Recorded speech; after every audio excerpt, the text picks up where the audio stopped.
quão grande amor nos tem concedido o Pai, que fôssemos chamados filhos de Deus. Eu e você temos que responder para nós mesmos: que farei de Jesus? Chamado livro de Testemunhos, volume 9, página 189, diz assim: se nos humilhássemos perante o Senhor e fôssemos bondosos, o mexeriqueiro descobre o segredo. Deus dá e Deus cobra, mas Deus não cobra nada que Ele não deu antes.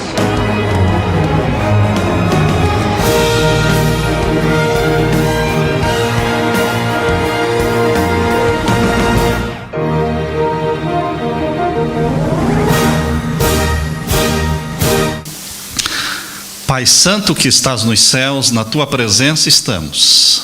Invocamos que o Espírito Santo permaneça conosco, sendo derramada uma porção maior dele sobre nós.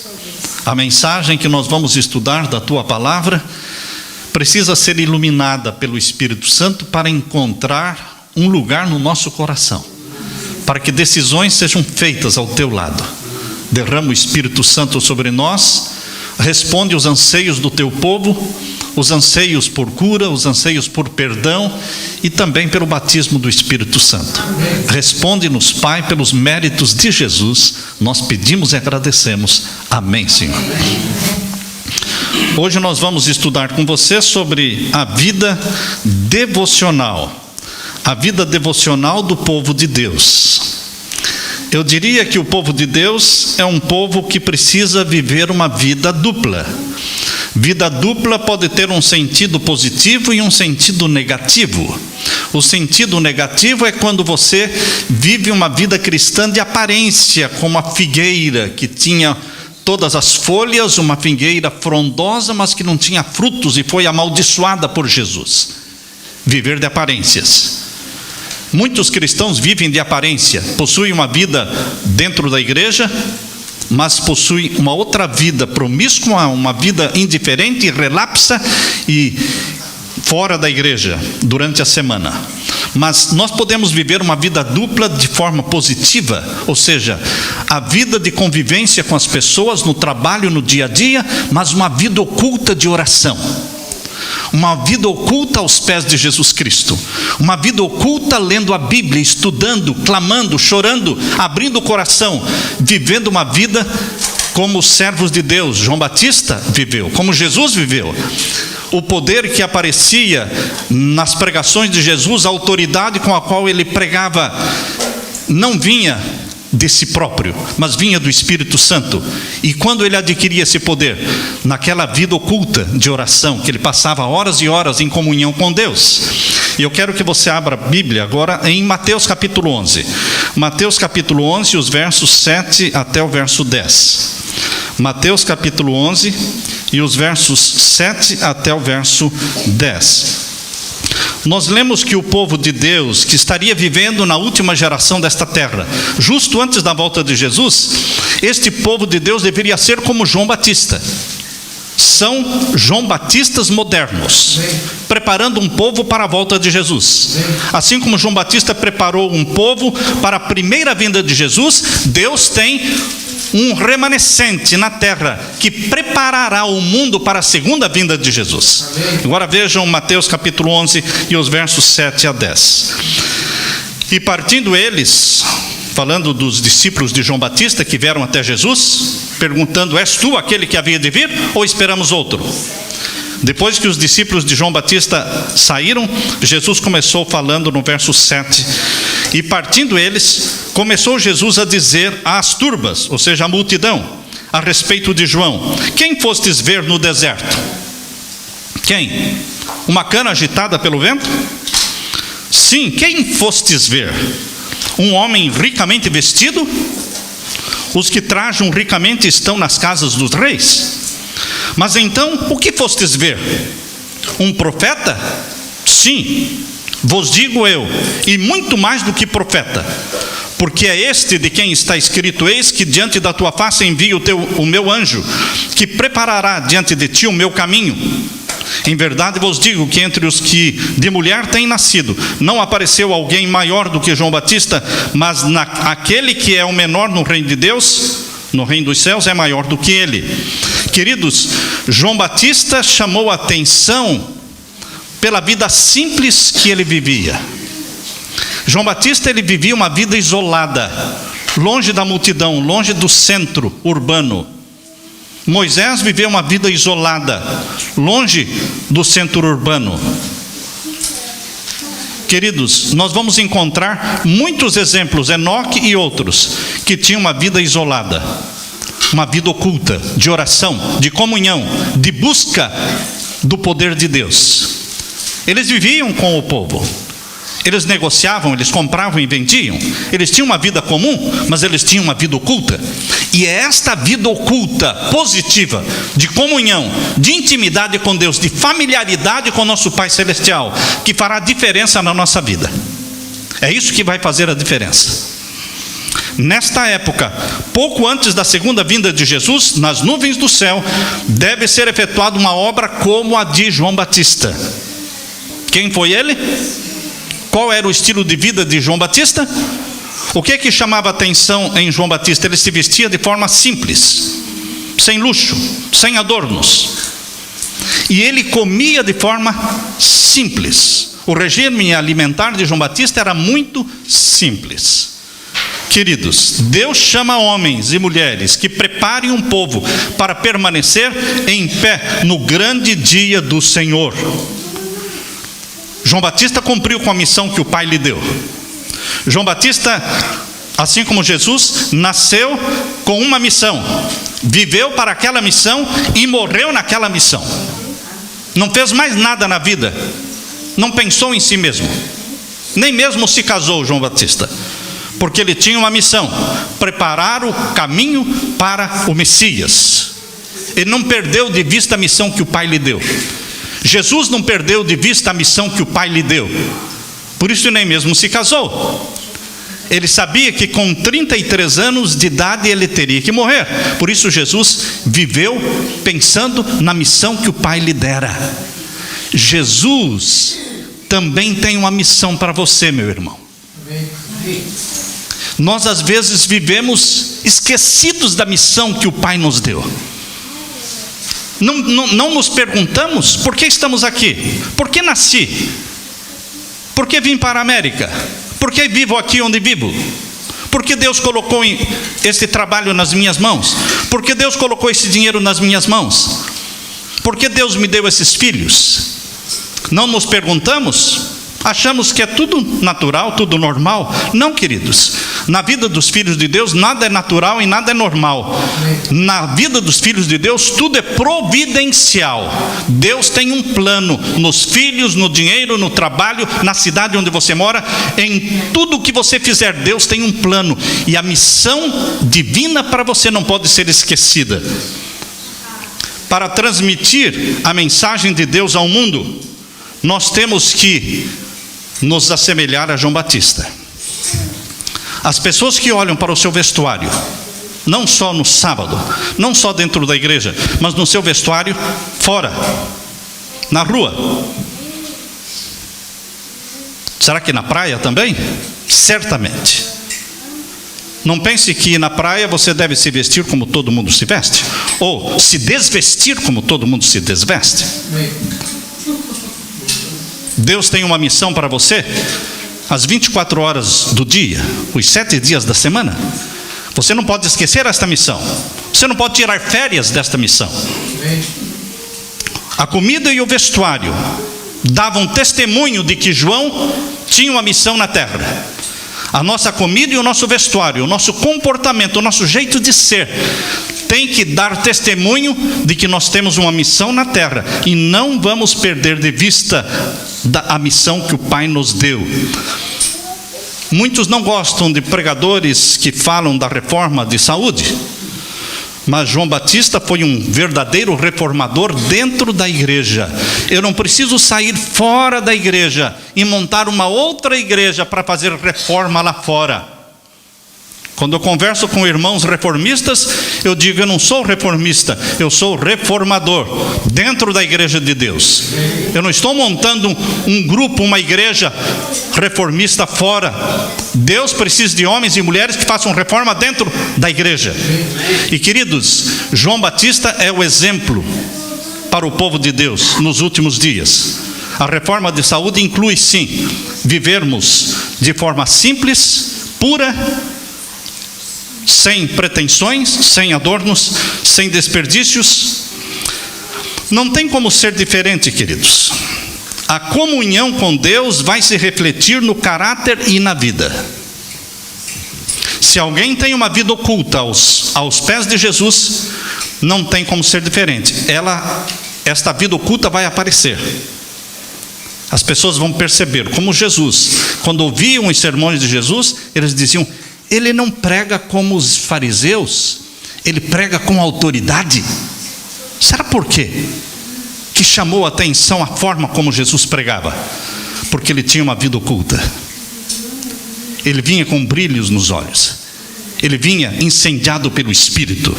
A comunhão com Deus se reflete no caráter e na vida.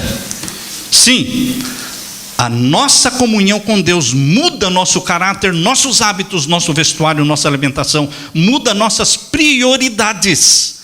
Não adianta criticar os que se vestem indecorosamente, não adianta criticar os que comem carne, não adianta acusar aqueles que estão vivendo vida errada. A crítica não ajuda. O que adianta é você orar e jejuar por estas pessoas. Isso resolve. Quando você ora e jejua pelas pessoas, as mudanças começam a acontecer. Será que você está orando e jejuando para que as mudanças ocorram no seu marido, na sua esposa, nos seus filhos? O falar cria um espírito de dureza, mas a oração amolece. Quando você fala e fala e fala, a pessoa fica prevenida, você perde a autoridade. Mas quando você ora e ora, você ganha autoridade. O Espírito Santo transforma. Quantas coisas você fala para o seu filho, para a sua filha, e eles fazem exatamente o contrário do que você pensa. Eu me lembro de que quando eu estava falando para minha filha sobre o uso de adornos, quanto mais eu falava, mais ela usava. Quando nós deixamos de falar e só continuamos orando e jejuando um dia por semana, as coisas começaram a mudar. Ela fez mudanças. A vida de oração, queridos, muda aqueles por quem oramos. E você não precisa pedir permissão para orar por ninguém. Você ora por quem você quiser, e o Espírito Santo vai impactar a vida destas pessoas que nem sabem que você está orando por elas. Elas estão com a guarda baixa. Elas não estão prevenidas, porque elas não estão sabendo da sua luta com Deus em favor delas. Elas não estão sabendo que você, com lágrimas, com oração, você está intercedendo por elas. Então elas estão com a guarda baixa, e o canal está aberto, e o Espírito Santo cria impacto na vida dessas pessoas. Carecemos de viver uma vida dupla, vida de pensamento e de ação, vida de silenciosa prece e de infatigável trabalho. A sós com Deus você intercede, a sós com Deus você briga, você chora, você reclama, você diz que não aceita isso, não aceita aquilo. Eu me lembro quando, brigando com Deus, eu dizia: Senhor, eu não aceito que este nosso irmão Wilson era um rapaz maravilhoso lá em Boston, que estava frequentando a igreja, todos o amavam, e de repente ele sumiu, nunca mais veio. Passou mais de ano, visitamos, fomos no trabalho dele, levamos livros, não adiantou nada. E eu, nas minhas orações, dizia: Senhor, eu não aceito isso. Eu não aceito que um rapaz de ouro deste precioso tenha abandonado. Eu quero que o teu Espírito continue influenciando a vida dele. E que alegria foi a minha, na última vez que eu fui a Boston, agora, questão de um mês atrás. Eu o encontrei na igreja. Ele está batizado, é fiel a Deus. E eu disse para ele: eu chorei e briguei com Deus muitas vezes, dizendo para Deus que eu não aceitava você ter abandonado os caminhos de Deus. Eu queria vê-lo de volta para os braços de Jesus. E Deus respondeu às orações. Na intercessão você chora, você briga com Deus, você reclama daquilo que você não gosta, você intercede, você abre o coração, você lava a sua alma, Você intercederá por essas pessoas. Eu não sei se vocês conhecem o livrinho de Roger Morneau. Roger Morneau, nosso irmão que já faleceu, ele escreveu alguns livros. Este livro sobre orações, Respostas Incríveis à Oração. Se você ler este livro, Respostas Incríveis à Oração, você perceberá que quando você desenvolve um ministério de oração intercessória, os milagres acontecem. Ele fala, por exemplo, de um amigo que ele estava orando por este amigo que bebia muito, vivia uma vida promíscua. E um amigo um dia chegou em casa, ligou o seu som ensurdecedor e foi lá na geladeira e pegou uma latinha de cerveja. Abriu a latinha de cerveja e começou a beber, mas a cerveja estava ruim. Ele disse: o que está acontecendo? Jogou fora aquela latinha, foi lá, pegou outra, abriu, ruim também, um gosto de cerveja estragada. E ele foi abrindo uma por uma, todas estavam estragadas, todas ruins. E ele agora queria sentar no seu sofá e ouvir aquelas músicas pesadas de heavy metal, naquele som ensurdecedor, e ele já começou a se sentir mal com aquele som. Queridos, a resposta é a resposta às orações. Existia alguém orando por ele, para que ele perdesse o gosto pela bebida, para que ele perdesse o gosto pelas músicas que ele ouvia. E o Espírito Santo foi criando algo na vida daquele homem e converteu aquele homem, em resposta às orações do nosso irmão Roger Morneau. Nós temos que desenvolver um espírito de intercessão. Oração e esforço, irmãos, esforço e oração serão a ocupação da nossa vida. Qual deve ser a ocupação da nossa vida? Oração e esforço. Esforço e oração deve ser a ocupação da nossa vida. Deveremos orar como se a eficiência e o louvor fossem todos atribuíveis a Deus, e devemos trabalhar como se fosse todo o nosso dever. Trabalhar como se fosse o dever nosso, e louvar a Deus como sendo o poder atribuído a Ele. Ninguém sem oração se encontra livre do perigo durante um dia ou uma hora que seja. Nem um dia e nem uma hora você está livre das tentações se você não orar. Ao desenvolvermos um ministério de oração pelos outros, nós somos beneficiados. O maior beneficiado é você que ora pelos outros. Aquele que não faz nada senão orar, em breve deixará de orar. Então nós temos que fazer algo mais do que orar. Nós temos que agir. Depois que você estiver orando durante uma semana, um mês por alguém, você tem que fazer mais do que orar. Você tem que ir à pessoa, tem que se aproximar dela, tem que bater a porta da casa dela, tem que se introduzir no lar dela. O caminho já está preparado, o Espírito Santo já preparou. Deveríamos passar diariamente, pelo menos uma hora, a refletir sobre a vida de Jesus. Como é que você vai encontrar em 24 horas, uma hora para passar refletindo na vida de Jesus? Será que não dá? Será que em 24 horas do dia você não consegue tirar uma hora para passar aos pés de Jesus, na sua vida oculta? Refletindo na vida de Jesus, ponto por ponto, deixando que a imaginação sua se apodere de cada cena da vida de Jesus, especialmente as cenas dos últimos capítulos da vida de Jesus. E então a sua vida vai assimilar, a sua mente vai assimilar o caráter de Jesus, o jeito de ser de Jesus, e você passará a ser como Jesus. A única defesa, meu querido irmão, contra o mal é Jesus habitando no coração mediante a fé em sua justiça. A menos que nos unamos vitalmente a Deus, nunca poderemos resistir aos não santificados efeitos do amor próprio. Não santificados efeitos do amor próprio. Eu tenho estes efeitos não santificados do amor próprio. Você tem, todo ser humano possui, porque nós temos natureza pecaminosa. A natureza pecaminosa, embora convertidos a Jesus, a natureza pecaminosa, embora nascidos de novo, ela ainda existe. E ela batalha contra a natureza espiritual, gerada pelo Espírito Santo em você.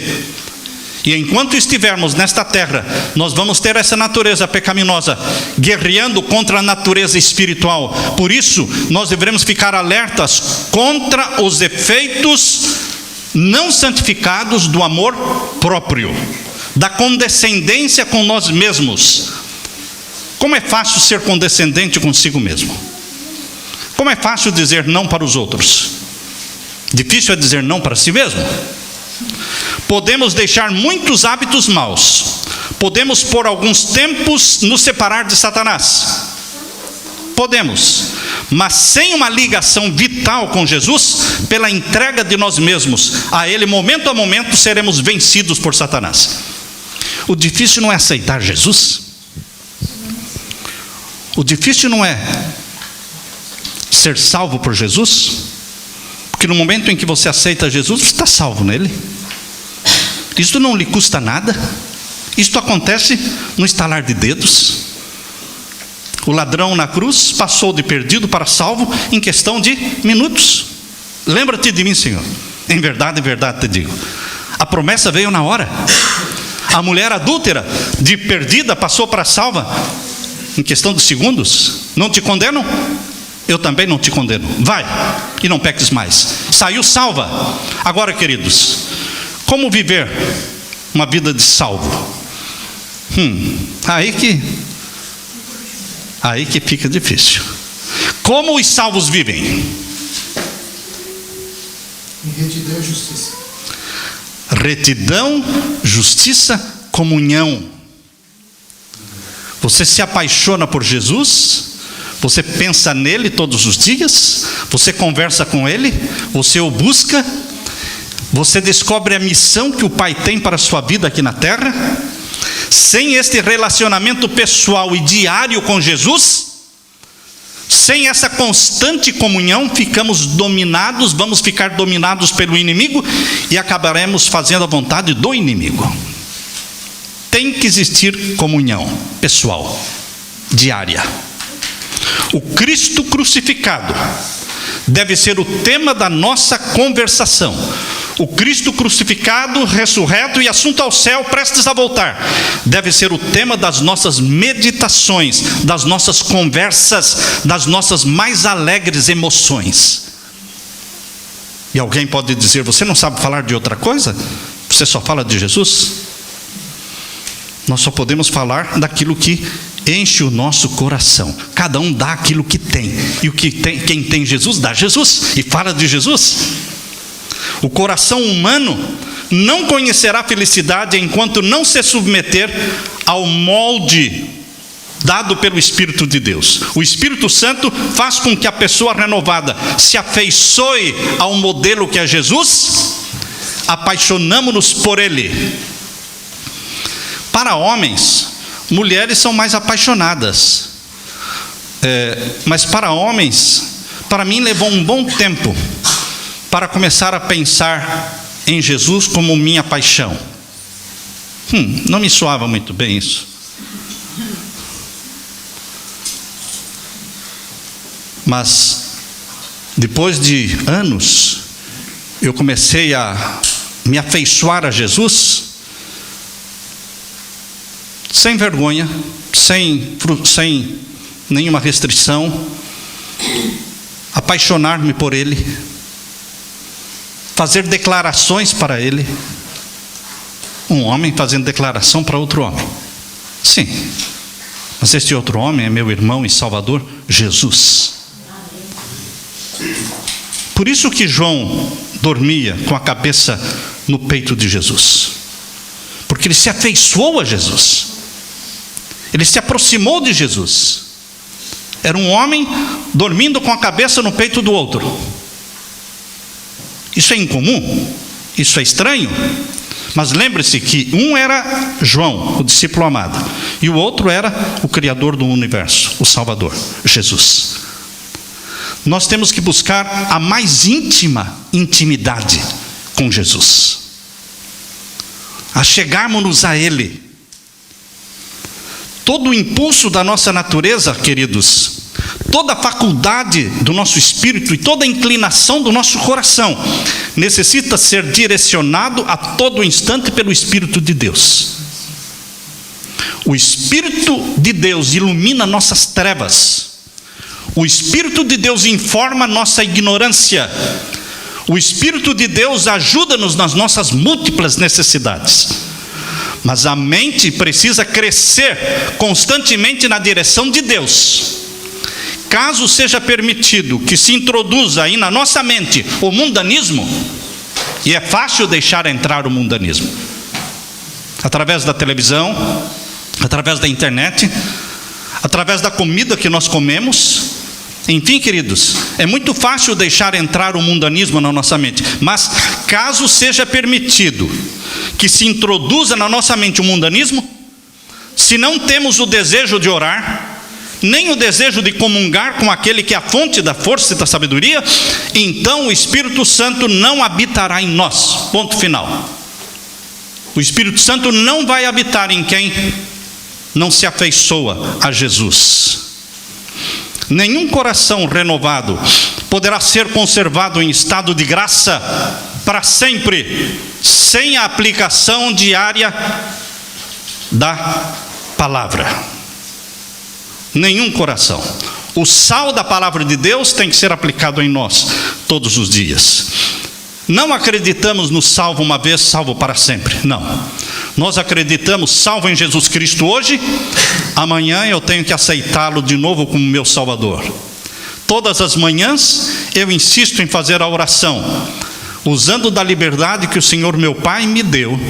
Em nome de Jesus, eu tiro a minha vontade do domínio de Satanás e coloco minha vontade nas tuas mãos, Pai. Apodera-te da minha vontade, santifica e comunica-me através do Espírito Santo o pensamento de Jesus, a mente de Jesus e o temperamento de Jesus. Diariamente nós fazemos uma entrega, uma morte para o pecado e um nascer para Jesus. Foi isso que Paulo disse: cada dia eu morro. E quem cada dia morre, evidências dá de que morrendo cada dia viverá eternamente. A graça divina precisa ser recebida diariamente. Do contrário, você e eu permaneceremos não convertidos, porque é uma obra diária. Aqueles que foram cheios do Espírito Santo no dia do Pentecostes, em Atos capítulo 2, continue lendo no capítulo 3, capítulo 4, vocês vão ver que novamente eles foram cheios do Espírito Santo. E novamente, quem foi batizado pelo Espírito uma vez, buscará o batismo todos os dias. O cristão deve estar se preparando para aquilo que logo vai cair sobre o mundo, como uma terrível surpresa para o mundo, mas não surpresa para os filhos de Deus. Esta preparação deve ser feita mediante diligente estudo da Bíblia. Queridos, pessoa alguma estará preparada para o que acontecerá ao mundo sem estudo profundo da Bíblia. Saia do estudo superficial da Bíblia. Deixe de ler a Bíblia da forma como você sempre leu. Leia a Bíblia diariamente de forma diferente. Cave mais fundo. Eu tenho que ler num ano. Não, você não tem que ler a Bíblia toda em um ano. Você tem que ler o ano todo a Bíblia. Amém. Você pode ler a metade da Bíblia em um ano. Depende de quanto tempo você vai dedicar para estudar cada verso da Bíblia. Nós não lemos a Bíblia à correria. Eu tinha um amigo, um parente nosso, que ele leu a Bíblia mais de 200 vezes. Ele lia a Bíblia num ano, 4 vezes. Eu não diria que nós precisamos ler desta forma corrida. Nós poderemos ler com meditação. Decidir ler a Bíblia diariamente com meditação, com oração. Guardemos as Escrituras na memória. E teremos como enfrentar a Satanás quando ele vier com as suas tentações, dizendo: está escrito. Foi dessa maneira que nosso Senhor enfrentou as tentações de Satanás e a elas resistiu. Dependuremos na galeria da nossa mente os versos da Bíblia. Tome tempo para memorizar e assimilar pelo menos um verso por dia. Decore este verso. Minha esposa tem feito isso. Ela tenta decorar um verso da Bíblia todo dia. E pendure este verso na galeria da sua mente. Ao trabalhar, você deve ter uma Bíblia de bolso, para que você possa ler a Bíblia nos momentos ociosos, quando você, nos intervalos. Queridos, chegará o tempo em que muitos serão privados da Bíblia. Se, porém, essa palavra de Deus estiver gravada na nossa memória, ninguém poderá tirá-la de nós. Apocalipse 14, para o povo que vive na última geração desta terra, precisa ser entendido. Capítulo 14 de Apocalipse. Há pessoas que não gostam de profecia, mas se você é um adventista do sétimo dia, você tem que amar profecia. Ah, mas profecia é difícil. Isso é cavar mais fundo, é sair da superficialidade e cavar mais fundo. Deus fala em código na profecia, mas o Espírito Santo revela o código, ele decifra o código. Apocalipse 14 é uma âncora para o povo de Deus. E nós devemos entender muito bem este capítulo. Chegou a hora do juízo. Muitos repetem, chegou a hora do juízo, chegou a hora do juízo, mas não entendem o que significa isso. Em 1844 foi proclamada a primeira mensagem angélica, capítulo 14 de Apocalipse, versos 6, 7 e 8. Chegou a hora do juízo. Mas que juízo? O juízo dos mortos? O juízo dos mortos? Começou o julgamento dos mortos? Mas e quando nós poderemos proclamar a mensagem de Deus? Chegou a hora do juízo de novo, para iniciar o juízo dos vivos? Nós temos que entender a palavra de Deus, porque Apocalipse 14 é a âncora que vai firmar o povo de Deus no tempo do fim. Chegou a hora do juízo dos vivos. Quando? Agora, por ocasião da aprovação do decreto dominical, vai começar o julgamento dos vivos, vai começar o selamento do povo de Deus. Nestes últimos dias é nosso dever entender o pleno significado das mensagens do primeiro, segundo e terceiro anjos. As mensagens do primeiro, segundo e terceiro anjo estão unidas, compactas, e são reveladas no 14º capítulo de Apocalipse. Estas mensagens de Apocalipse foram apresentadas como âncora para o povo de Deus, e aqueles que as compreendem e recebem serão preservados de serem varridos pelos muitos enganos de Satanás. Queridos, Satanás quer controlar a sua e a minha mente, porque ele sabe que se controlar a cabeça, controla o corpo todo. O Espírito Santo quer controlar a sua mente, os seus pensamentos, porque sabe que se controlar a sua mente, vai controlar o seu corpo todo. Dois poderes que querem controlar a nossa mente: o do mal e o do bem, o espírito maligno e o Espírito Santo. O que nós vamos fazer? Poucos compreendem que é necessário exercer domínio sobre seus pensamentos e imaginações. A nossa mente muitas vezes é fértil. Nós começamos a imaginar muitas coisas. Nós deveremos dar direção aos nossos pensamentos. Nós não devemos deixar nossa mente vagueando. Já viram falar que as pessoas entram na internet e ficam navegando? Não, você não pode ficar navegando na internet. Você não pode ficar dando asas à sua imaginação, porque existe um poder querendo controlar a sua mente para o mal. Mas o Espírito Santo quer controlar a sua mente para o bem. E o Espírito Santo quer direcionar seus pensamentos nas coisas que são do alto. Quer tirar a sua mente das coisas que são de baixo, do materialismo, do consumismo, da obsessão de comer, da obsessão de comprar, da obsessão de possuir coisas. O Espírito Santo quer tirar-nos das coisas da terra e fixar os nossos pensamentos nas coisas do céu. Mas para isso ele tem que controlar a sua mente, e eu tenho que deixar que ele controle a minha mente. Eu tenho que pedir que ele controle a minha mente. Na oração eu tenho que dizer: Senhor, eu decido entregar e submeter a minha mente ao Senhor. Possua a minha mente, apossa-te da minha mente, dos meus pensamentos. Coloque em mim tua mente. Ensina-me a pensar como Jesus pensava, discernir como Jesus discernia, amar as pessoas como Jesus amava, reagir como Jesus reagia. Ensina-me. Queridos, é difícil manter a mente indisciplinada, fixa em assuntos espirituais. Mas se os pensamentos não forem corretamente direcionados, a religião não vai se desenvolver na alma. A mente deve estar voltada para as coisas sagradas e eternas. Do contrário, nutrirá pensamentos frívolos e superficiais. Tanto as faculdades morais como as intelectuais precisam ser disciplinadas e fortalecidas pelo exercício. Um exemplo que a Bíblia nos dá, queridos, de um homem que andou com Deus e colocou a mente nas mãos de Deus, e a sua mente foi direcionada pelo Espírito Santo. O exemplo que a Bíblia nos dá é Enoque. Enoque andou com Deus 365 anos. Queridos, quantos anos você está andando com Deus? Pode ser que estejamos cansados porque ainda não fomos arrebatados para o céu. Mas quando faziam 364 anos que Enoque estava andando com Deus, ele estava cansado, dizendo: Senhor, há 364 anos eu estou andando contigo e ainda não cheguei ao lar. Mas faltava um ano só para ele chegar ao lar. Queridos, não devemos desanimar. Aquele que lança a mão do arado não olha para trás. Não desanime. O exemplo de Enoque, a forma como ele viveu, vida de comunhão. Ele saía dos momentos de isolamento em comunhão e vivia com a família e com o povo.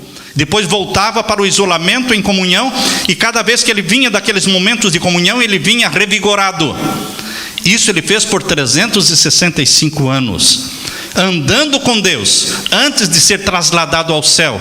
E a situação do mundo naquele tempo não era mais fácil do que hoje. Nós imaginamos sempre que o tempo passado era mais fácil, hoje é mais difícil. Não, tudo é relativo, meu querido irmão.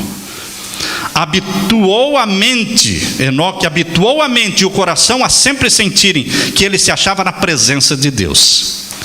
Ele recusava tomar alguma decisão que ofendesse a Deus. Enoque mantinha o Senhor continuamente diante de si, fazendo a seguinte oração. Veja a oração que Enoque fez e a oração que você pode fazer. Orou Enoque: ensina-me o teu caminho, para que eu não erre. Eu gosto de aprender as orações que os homens santos de Deus fizeram e repetir. Isso é bom.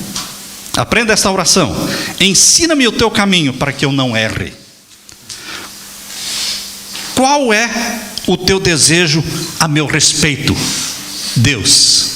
Qual é o teu desejo a meu respeito? Que farei para te honrar, meu Deus? A vontade estava perfeitamente identificada com a vontade de Deus. Desta forma, Enoque se tornou um representante daqueles que estarão sobre a terra quando Jesus voltar. Amém. E que serão trasladados para o céu sem ver a morte. Quando você estiver desconfiando das bênçãos de Deus, olhe para o passado. Nós não devemos olhar para o passado por outra razão. Mas quando você estiver pensando: será que Deus ainda está comigo? Será que Deus está me abençoando? Olhe para o último lugar onde você viu a luz. Pense no último lugar onde você viu a luz. Recorde um pouco o passado, para ver como Deus te abençoou no passado, e este Deus não vai te desamparar no presente. Eu aprendi que quando a gente perde alguém, a gente deve voltar exatamente ao lugar onde pela última vez viu aquela pessoa. Eu aprendi isso. Perdeu alguém? E agora? Onde está? Eu vou voltar lá naquele lugar onde pela última vez eu vi essa pessoa. Você está desconfiando das bênçãos de Deus?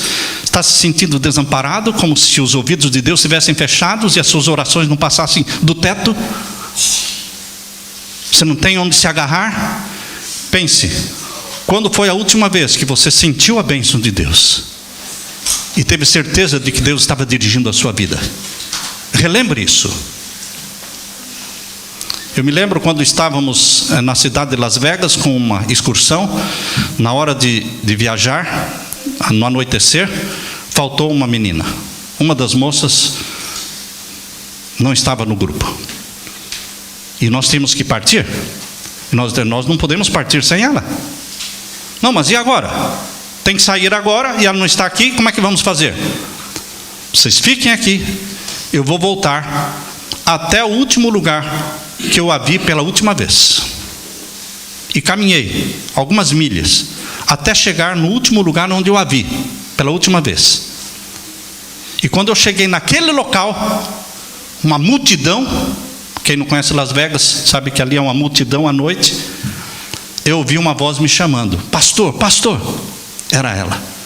Ela estava lá no lugar onde pela última vez a vimos, esperando que alguém voltasse ali para buscá-la. Queridos, quando decepcionado, quando desanimado, quando se sentindo desamparado, pense, relembre o passado. Ao recapitular a nossa história passada, lembre desse texto. Ao recapitular a nossa história passada, havendo revisado cada passo de progresso até o nosso nível atual, posso dizer: louvado seja Deus. Nada temos que recear quanto ao futuro, a menos que esqueçamos a maneira em que o Senhor nos tem guiado e os ensinos que nos ministrou no passado. Não podemos esquecer das bênçãos de Deus no passado. Quando eu fico pensando da forma como Deus me guiou, na forma como Deus me trouxe para os Estados Unidos, na forma como Deus me deu uma esposa, me deu filhos, na forma como Deus me sustentou nos primeiros anos que chegamos neste país, minha fé se fortalece, porque eu sei que este Deus está vivo, está perto de mim, está perto de você. Pergunte: o que estou fazendo e qual é a minha missão neste tempo? Faça essa pergunta para si mesmo. Para que estou vivendo? Ganhar dinheiro? Qual é a minha missão nesta terra? De que lado estou lutando? Do lado de Cristo ou do lado de Satanás? Faça esta pergunta. Todos temos que nos perguntar: meus pecados foram confessados diante de Deus? Ou existe algum pecado que eu ainda não confessei?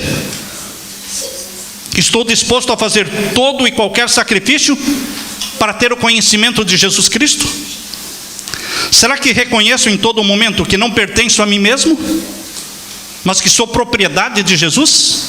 E que o meu serviço pertence a Deus? E que eu sou dele e ele é meu? Devemos nos perguntar: para que estamos vivendo e trabalhando? E qual será o resultado de tudo isso? O resultado de tudo isso é o céu. Eu digo aleluia, meu irmão, porque o céu é o nosso destino. Até aqui nos ajudou o Senhor. Que Deus te abençoe, meu irmão. Louvado seja Deus. Amém.